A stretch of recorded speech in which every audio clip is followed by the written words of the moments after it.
કેશોદ પાલિકાની ભૂગર્ભ ગટર અને પાણીની લાઇન રિપેરિંગની કામગીરીમાં બેદરકારી જોવા મળતા સ્થાનિકોમાં નારાજગી વ્યાપી છે।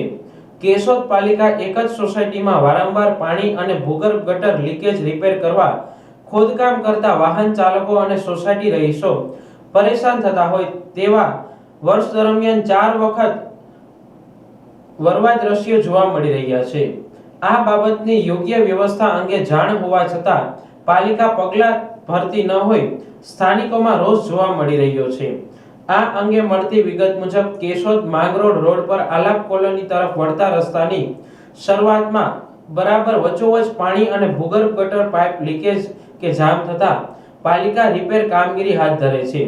આવી વર્ષ દરમિયાન 4 વખત કામગીરીથી લોકો ત્રાહિમામ બન્યા છે, ત્યારે એક જ જગ્યાએ વારંવાર ખોદકામ કરી આલાપ કોલોનીની વિસ્તારને અન્યાય થતા સ્થાનિકો નિશાસા નાખી રહ્યા છે। પાલિકાએ હાઈવે અને આલાપ કોલોનીને જોડતા આ રસ્તાની શરૂઆતમાં બરાબર વચ્ચોવચ મેઇન હોલ પોઈન્ટ આપી અને પાણીના જોઈન્ટ આપી ગંભીર ભૂલ કરી છે।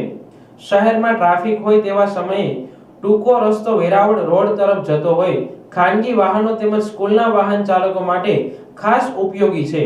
આ મુખ્ય રસ્તા પર વારંવાર ખોદકામ કરાતા અડચણરૂપ મેઇન હોલ અને પાઇપલાઇન પોઈન્ટ થોડા અંતરે ખસેડવામાં આવે તેવી સ્થાનિકો માંગ કરી રહ્યા છે।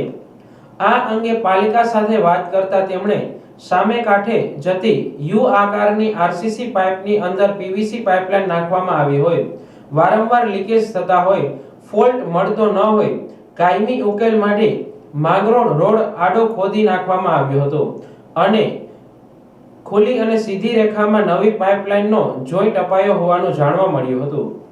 આ માટે પાલિકાએ રાત્રિના માંગરોળ રોડને આડા ભાગે ખોદી નાખતા માંગરોળ રોડ પર 8 કલાક વાહનોની અવરજવરમાં મુશ્કેલી પડી હતી।